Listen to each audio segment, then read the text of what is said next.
Okay, so moving straight forward to the questions. To kick things off, I would really love to hear your expert view on the broader telecom landscape in Pakistan. So, I've heard that there are some issues, particularly connected with the average revenue per user, continuing to decline. So, from your perspective, what's the current state of telecom market in Pakistan, and what factors may contribute to this drop in ARPU? The first question is actually very deep. I would like to go in some details. The ARPU, yes, this is one of the biggest factor to assess the market. But usually we miss one thing that it also links with the expansion. So if ARPU is decreasing, it doesn't mean all the time that revenue is decreasing. Uh, I can give you a very example as per my country. I remember back in year 99 2000, uh, the local call rate of landline from one part of the country to the other part of the country was about $3. And now, if we count in terms of dollars, uh, it is not even a penny. So in that way, we see that ARPU is increased, but at the same time, in back in year 99 2000, there were hardly a million users. Now we have users in tens of millions. So the figures change a lot. And talking of the ARPU specific to Pakistan, yes, it decreased. But if I put few figures in front, just let me share just one figure that in 2010-11, the word ARPU was about $14, which is somewhere around $8 today. Mhm. In Pakistan, in the same time, the ARPU was somewhere over $2, and now it is almost zero point 0.6, $0.8 as of today. So this is, if I just try to relate it with the rest of the world, so it is not gone that bad. Uh, why it decrease? I actually had been following I've been in this telecom industry for decades, so I've been following this trend. The biggest problem started once telecom companies, they just started assuming that they are the infrastructure provider, and they kept their focus primarily on the infrastructure. So that was the reason they failed to actually see the real market in the things. And if it is just like once you build the road, the person who is building the road, he has to invest a lot, but he cannot earn directly from the road. All income from the road is indirect. So if telecom sector kept on laying the roads and they are not trying to get any alternate streams from that infrastructure, so they would surely lose the ARPU and they should lose the market, which is happening right now. I hope I answered the question. Okay, I see. So only focusing only on the core direct services is not enough exactly. So because it may show some negative trends, not like bad ones, but declining. So do telecoms have any plans for introducing innovative services or diversification strategies to solve this issue? Somehow, it's quite well-known strategy as a solution. In a country like Pakistan, we remained mostly reactive because once telecom sector was privatized in late 90s, early 2000, uh, there was a lot of potential, and the revenue in this sector was so high that the investors were not interested in any value addition. Uh, and they kept on just relying on the selling the SMS, selling the minutes, and that's all. But the real hit came once 3G, 4G came in. In Pakistan, it came in somewhere in 2013, 14. And at that time, the services, other services, even like Skype and other things, they started causing a major churn in their actual revenue. Mhm. Unfortunately, even at that time, they were not uh, realizing it that what is going to happen. Uh, of very late, I can say as late as year 2022, 23, uh, the real realization came, and they started putting some effort, and that actually came from the outside mean that it was not the telcos ideas, it was the idea of many startups, and they needed the platform. So they said that we have application and you have the platform, put our application on your platform. uh, and then at the moment there are many parallel applications like if I try to name few, Meditech, Agritech. So in Pakistan, and country like Pakistan, which is mostly agriculture country, agriculture economy based, so agri-tech is has a lot of potential, and it is just at the beginning. But Mhm. now, actually, telecom infrastructure provider, they have started collaborating with those application providers. So this is now going to make some change. Yeah, that's a prosperous point, like to collaborating with providers to introduce new services. But exactly like new services, digital innovative services require the solid foundation in the form of network infrastructure. So, can you please share your view on the telecom infrastructure, like the state of telecom infrastructure in Pakistan now, concerning the fiber optics or mobile network? So, Yes, Pakistan was actually one of those countries who was on the forefront while adopting the technologies. We had the optical fiber cable, first optical fiber cable, I think somewhere around 90 or before 88, 89, somewhere around that. We had some part of main national cable as a fiber cable. After that, there had been a lot of fiber laying in Pakistan. Uh, if I just share you a few figures, uh, Pakistan is a big country. First of all, I would like to tell you, if you compare it with Europe, it is I think as big as Germany, or even bigger than Germany. Yeah. Maybe France. So for a country like that size, if we try to lay the infrastructure, you cannot cover it in a small area. I was comparing one of the European countries. Uh, the area of that European country, the complete country, is lesser than my hometown, and my hometown is entirely hometown. You can say sort of quite backward. It's just like we are living in 100 years back. So just I give you wanted to give you the size of the idea of, about size of the country. So at the moment we have over 200,000 kilometers of OFC laid in Pakistan. 200,000 kilometers of OFC. And out of that 200,000, about 75,000 is on long haul. And almost double that is as a metro OFC. So you can just see that once we are covering a city, that is actually three times, double the requirement of the entire country. So out of those 200,000 kilometers of fiber, almost all is active, and even at this moment, we are feeling a lot of choking demand once we see the demand and our capacity. And if I just try to, because your question was asking about the complete development chain.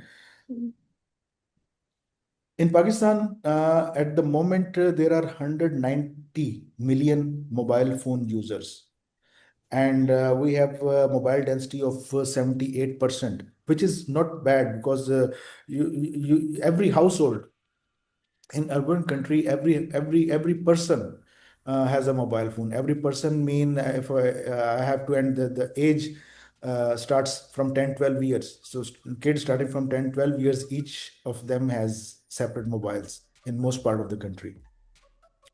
The broadband penetration at the moment is at 57%. Talking of uh, connectivity with the international. Mhm. uh, you can say providers. Uh, Pakistan had their internet as early as I think 1990, but that was on VSATs. And I think till 2000, 2000, there was till 2000, uh, the entire country's internet was being fed through the VSAT satellites. In 2000, Pakistan connected with CME-3. So that was the first fiber connectivity with the international network. And that year 2000 actually marked a big boost in the telecom sector. That was a time where when telecom sector was privatized fully, and there were a lot of private companies who came in. If I just give you the at the start in year 2000, there were hardly 300,000 mobile phone users, and now I've told you there are 120 million mobile phone users. And interestingly, before the mobile phones, there was only landline, and the landline network, which was net number of landline users, which were in year 2000, we have more or less same number of landline user as of today. So there is hardly any increase in that. Rather, actually, is a shrinkage if we see the population growth versus things.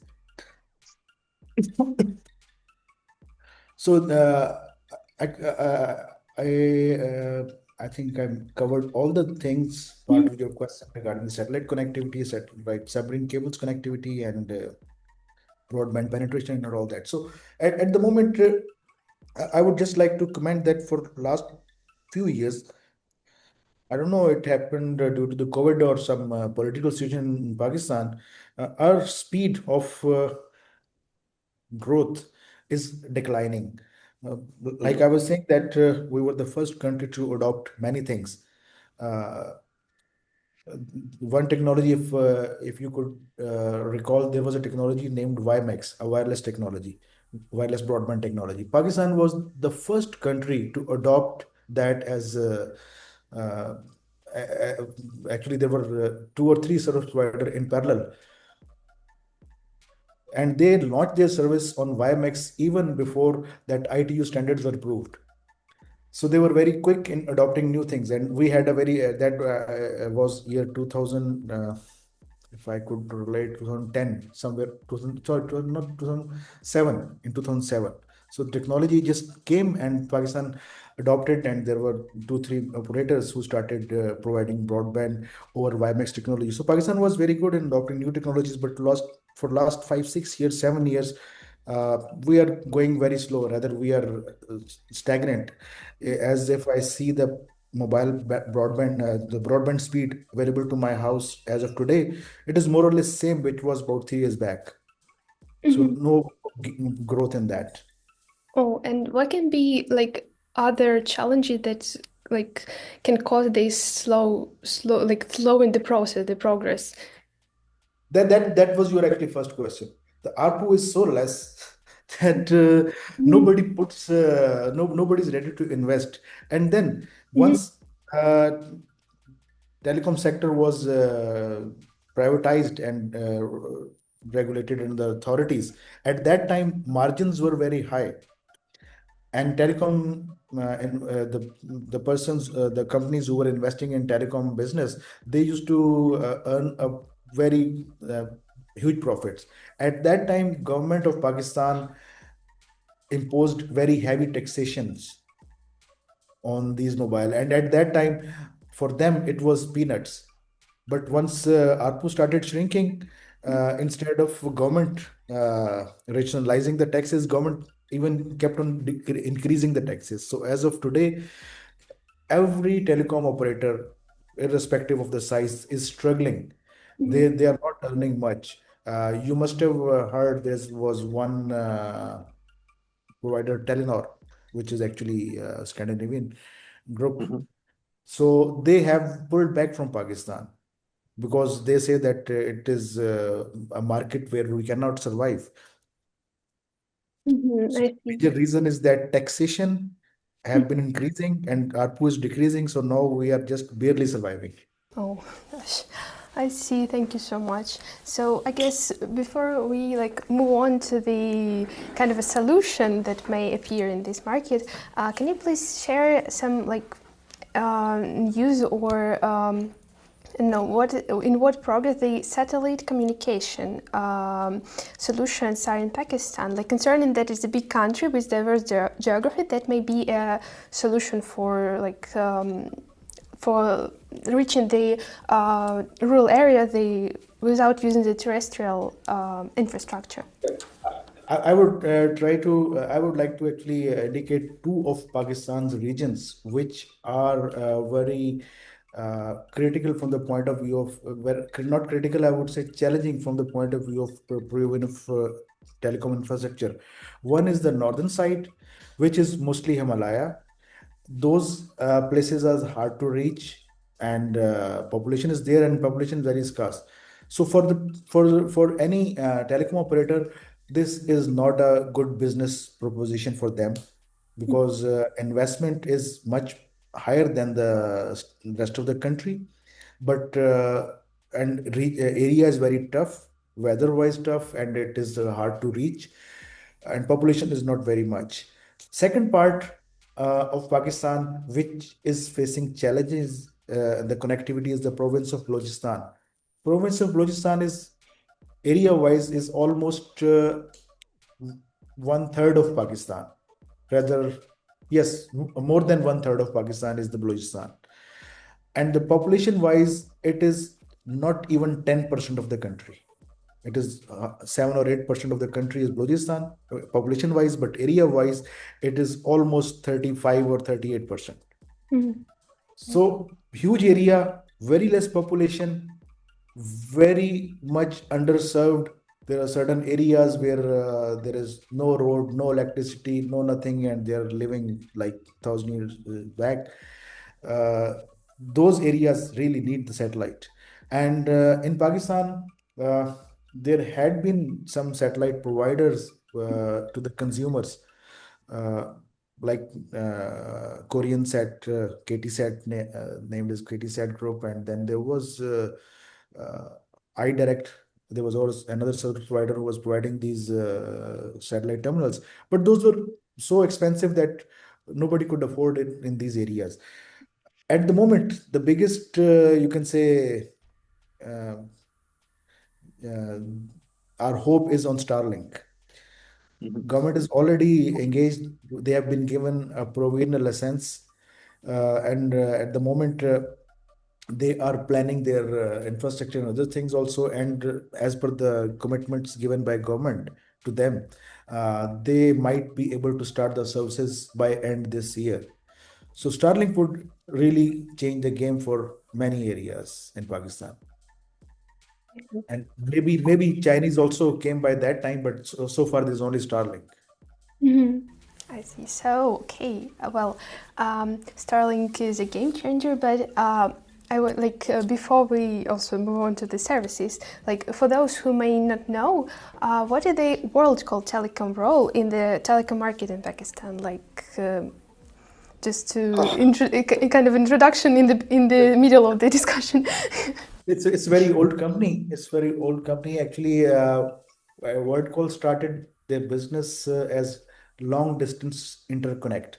Uh, they established the VSAT terminals to bring in the international traffic in Pakistan, and they were the first private entity to which was authorized by government to operate to bring in international traffic into Pakistan. So that was their core business.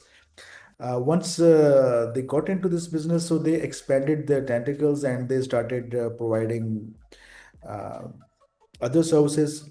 And one of the biggest venture which WorldCall did was wireless local loop.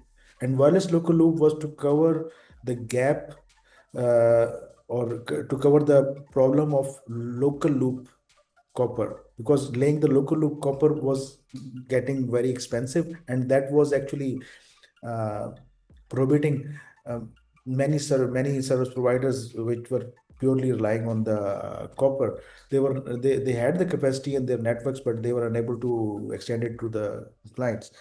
So WorldCall brought in the wireless local loop. They installed the payphones. They installed many other quite big infrastructure in the entire country onto that. And then they also launched wireless broadband using the CDMA over the same frequencies which they had wireless local loop. I think their plans were very ambitious, but the company had some ups and downs, very limited clientage, and yes, long distance internet business is still there, but there are many challenges. Unfortunately, the management couldn't cope up with the changing requirement of the telecom industry.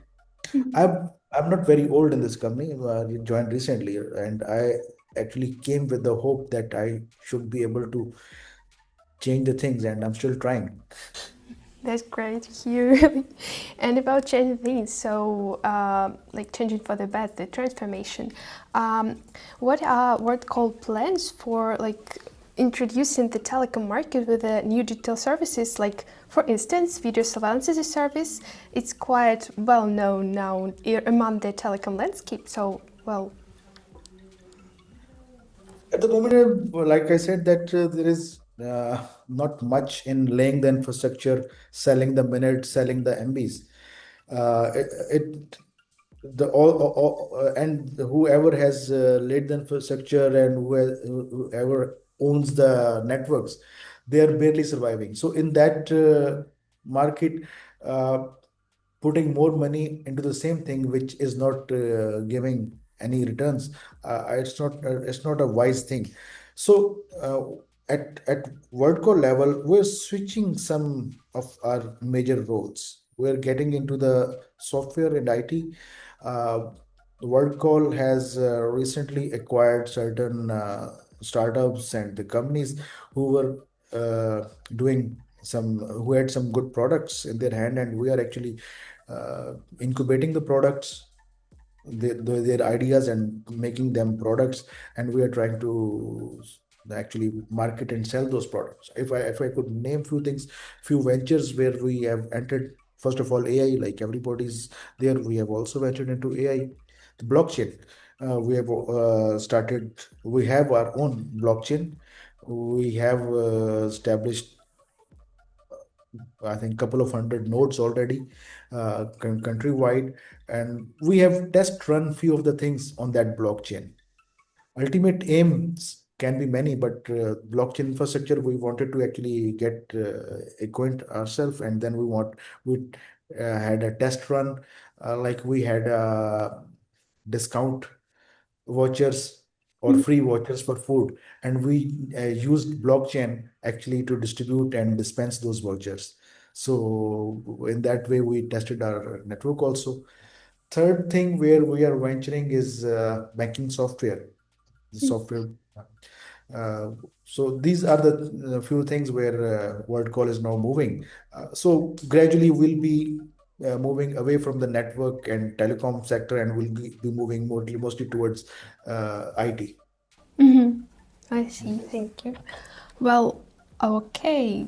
And one more thing to talk about, like I'm really interested in still the video surveillance as a service thing, but mostly coming from the angle of the users, the end users. So, what are the let's say sectors which are mostly interested in this, which show the demand for this service, especially like I mean B2B sector, B2C sector, where the most, which is the primary one, which is more like less interested in it, or Talking of video service, actually, this was the thing where which connected uh, Aipix with the word call also. Once I started learning about this thing, and I started actually thinking about its applications, and I try to do my work also, and then I realized that the market demands are very different for and very peculiar for every country. You cannot have one solution to fit everywhere. In a country like Pakistan, where we are facing a lot of challenge of internal security, there are many things which are being mandated by the government. Like every government building had some video surveillance system installed. Uh, all commercial buildings, they are actually required to have their security cameras.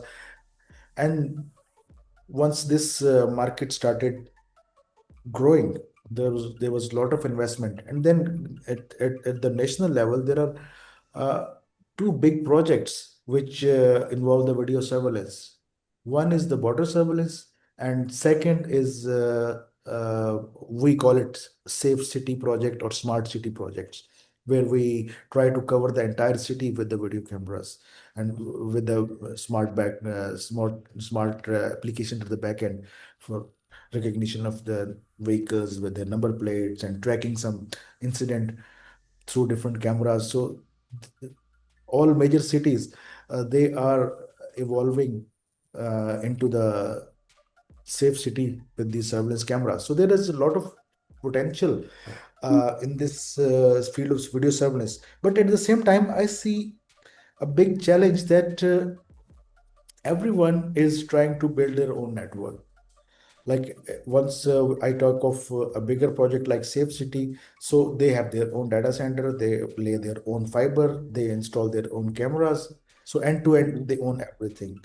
Similarly, once we talk of the government buildings, the banks, and other places, even the household, every household has two, three cameras. Even where I live, I have about, I think, three cameras installed outside my house.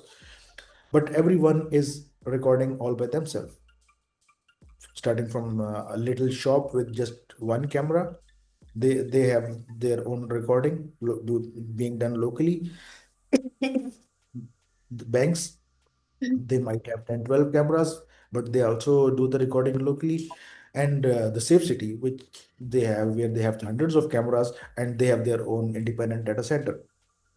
So instead of actually sharing the network or sharing the resources, everyone is trying to build their own end-to-end network, and which is actually increasing the cost, because everyone is doing it independently. It is just like instead of having one service provider, every street should have separate service provider for internet.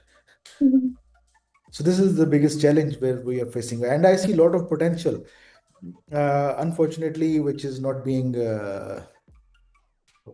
we cannot get the harvest.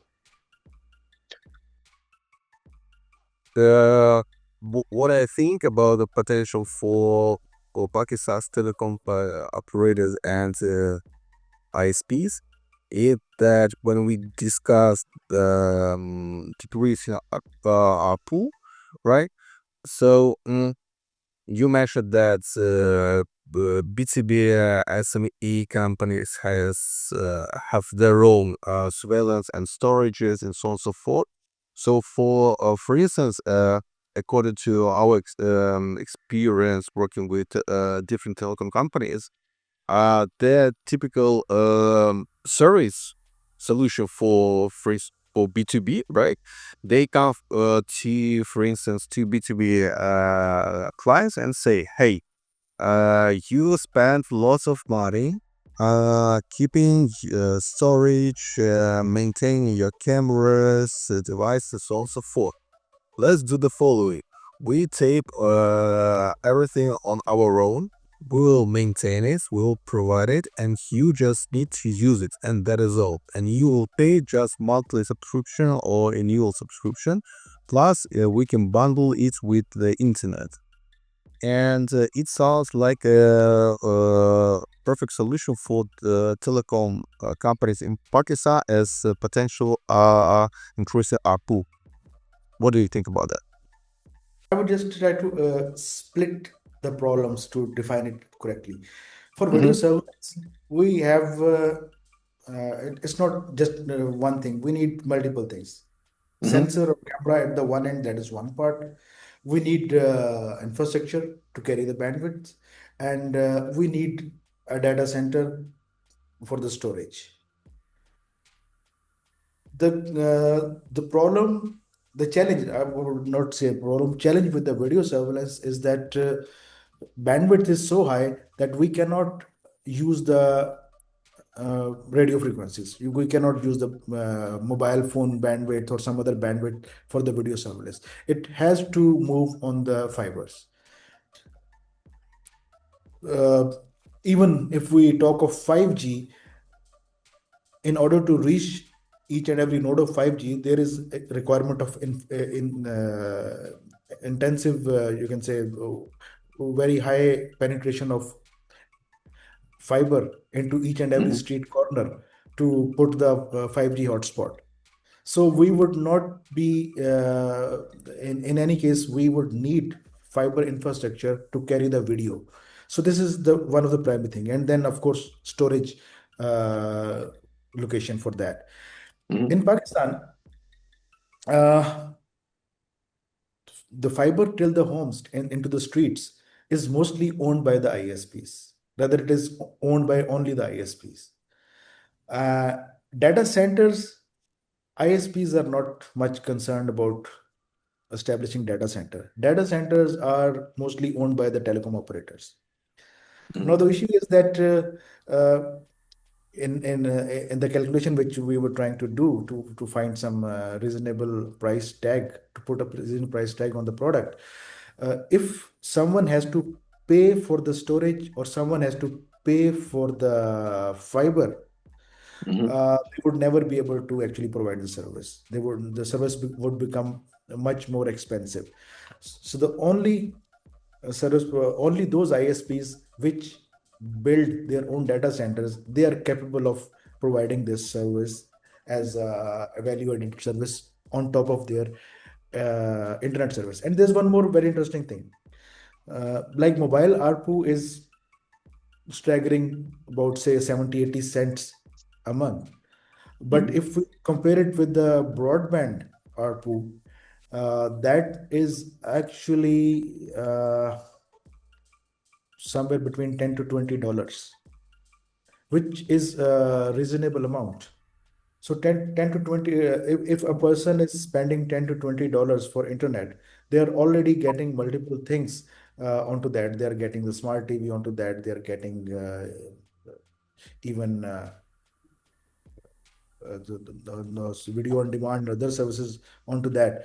So the same infrastructure is very ideal for transporting the video surveillance videos also. So that's why we were like we were discussing, we were comparing. There is one of the ISP which is successfully running this business of video surveillance, and on the server side, they are not interested in making some very complicated software there, because at consumer level, like if I put two cameras for my house and I just connect it with my home router, so I would be interested just in replaying. I would not be much interested in the facial recognition features and other deep analytics on other things also.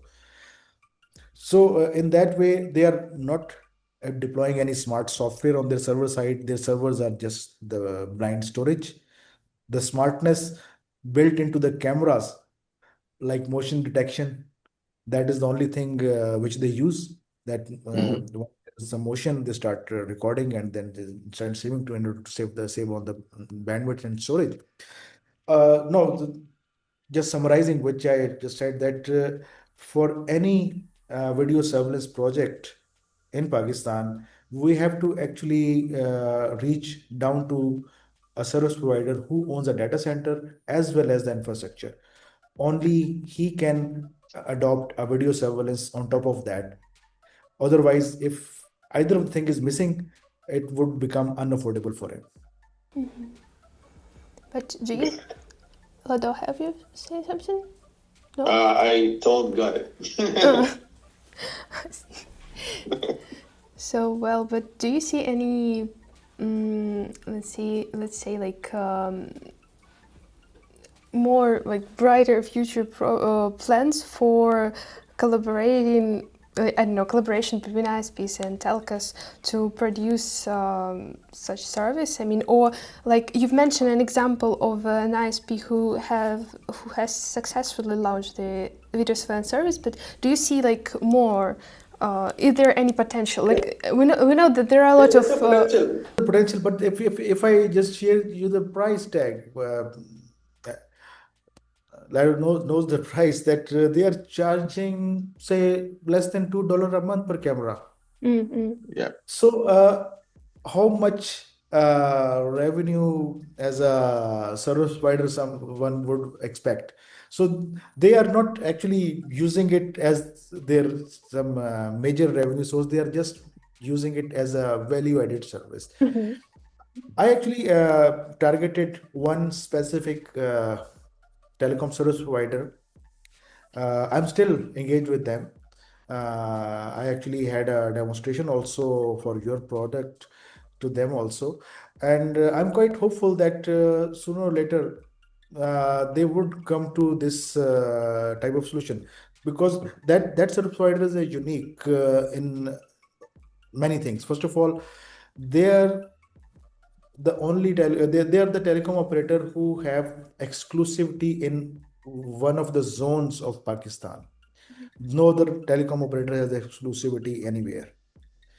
Second is that that service provider is providing mobile phones, providing landlines, providing broadband, providing fiber to home, and even they own the terrestrial fiber interconnect with terrestrial international fiber interconnect. They also own that. So though size wise that is a small operator, but they have everything, and they have their own data center also. So I was seeing the potential that if some business model we can make for this our VS AAS, that was only with that operator. I'm also trying to reach to another operator who has the data center and who has the fiber infrastructure also. So maybe in a week or so, I'll have meeting with them also, and I'm seeing that they would be interested. But that is again value-added services, and we have to see that price tag is already set at $2.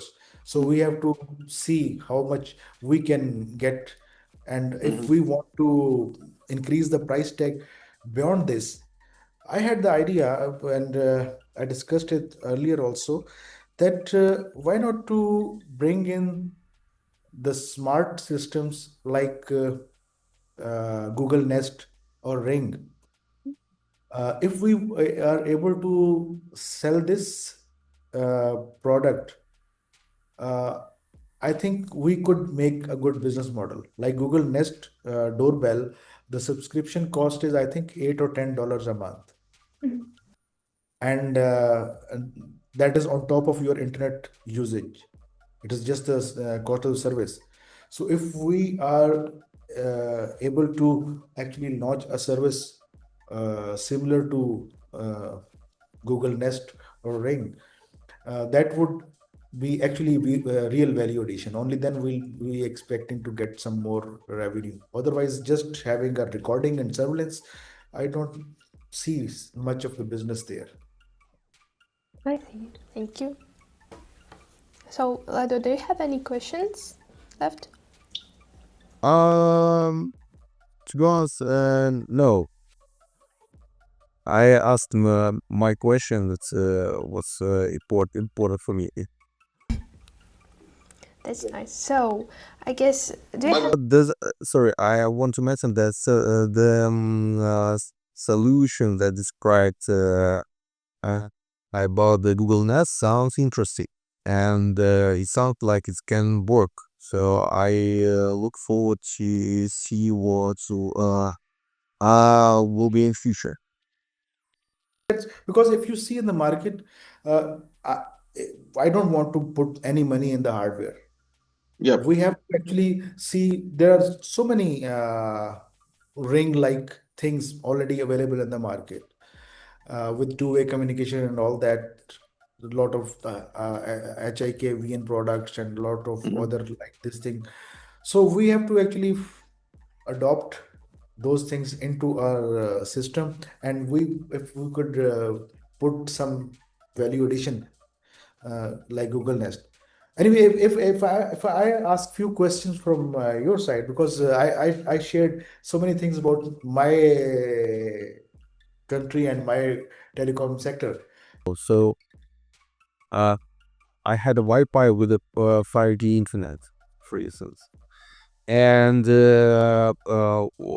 first, when I provide to a client the idea of smart intercom, I always share my personal experience, because in the residential building I lived in, um, uh, I had a smart intercom and I used it with my cell phone. And I remember the first time when the telecom company I used, they shared, I bought this new source of smart intercom. They shared the application with me, and it's really first week I played with this application with the game, because it was new for me to open the front door from the application. That was like a little boy, to be honest. This is what actually I see a lot of potential here also. Opening the doors and calling, and even if you are not at home, you should be able to actually talk to the person at the door. There's a lot of I see a lot of potential of these products here, and this is where I think you should also direct your efforts. I mean, these. Well, so but it's worth to mention that Aipix is based in Poland, and I've been living in Poland for, I've not mistaken, for about two years. And Poland is also is trying to move forward with excellent development.